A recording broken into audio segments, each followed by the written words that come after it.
Got another question. It's not really no-gi specific. It would apply equally to gi and no-gi, but I'm going to slip it in. Okay. And that's about people who don't have a lot of time to practice or a lot of access to training partners. What if they are on a job that involves a lot of traveling? They get deployed overseas. They only get to town to train with their instructor once a month, once every couple of weeks. What can they do to get better, even though they're not on the mats, 3 times a day the way you are? There's a lot of things you can do. Some of the primary things are get yourself a good book, get yourself a good DVD or a phone app, my phone app, and don't overload yourself with as much stuff as you can get. Just pick one thing. So buy one book that you like and read that book for like a year. Just keep looking at it every time you have free time. And you need to be thinking about, when you start looking at those pictures, start seeing yourself in those pictures. See yourself applying the triangle. See yourself utilizing that sweep. And think about it in your brain. So get a book, get some resources. Get a book, get a DVD. Have you ever had a technique go direct from book or direct from DVD to actually pulling it off successfully on the mat without any drilling, without any ever having done it physically? Definitely. And what happens is when you do, like I said, when you look at the same book or just the same material for a long amount of time, you kind of learn it through osmosis in a way. It just kind of gets into your psyche, I guess. And then what you explained happened to me many times. I would be training and I would kind of fall into the position that was part of the resource I was looking at, and bam, I would hit the technique.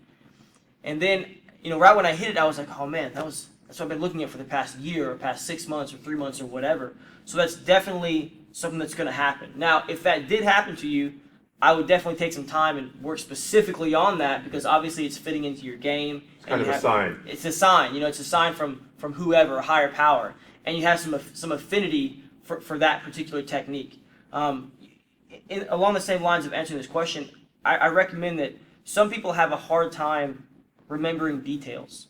They go to class and they learn a really sweet arm lock or sweep, and then they're not able to train for maybe 2 weeks or a month or however long, and when they get back, they may have a basic understanding of what to do, and it may be as simple as, I know that I can arm lock someone from the guard, but that's all they can remember. So one thing you need to do, I think everyone should do this, but particularly somebody who has a limited training time, is you need to take notes and review those notes. So if you learn a technique that you really want to incorporate, go home or just step off the mat and try to transcribe it as detailed as possible. And then I've seen your notebooks. You do this. I have a lot of notebooks. This isn't advice that you're giving. Yeah, I take all this advice. Not only do I have books and books of my written notes, I have books and books of magazine cutouts that I put in and all this kind of thing. And I still use those resources. I still will flip through them for ideas when I'm having a problem with a position. That's when I'll recruit all those resources. Or I'll go back into my old notes and I'll see what I used to do or what was working for me when I was a purple belt or when I was a blue belt. And sometimes I find that I had some really great techniques that for whatever reason just kind of faded away, and I actually put them back into my game. But when you take those notes and you actually rewrite them, that really helps to get in your brain. And also just constantly think about those things. Think about that arm lock, think about that sweep, visualize it.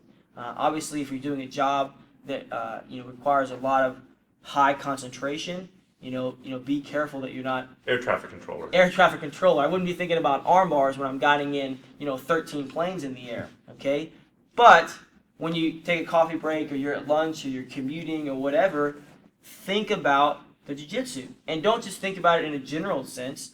Try to remember try to hear your instructor's voice about all the details that he talked about. Well, there's a ton of studies coming out now about mirror neurons and how visualizing stuff actually does improve your performance in a multitude of different sports and activities, everything from basketball to golf. I'm a big fan of all that material. I really read a lot about that, and I know you do too, and I really, really like that kind of knowledge, and I think it applies 100% to Brazilian Jiu-Jitsu. Mirror neurons. Go Google it.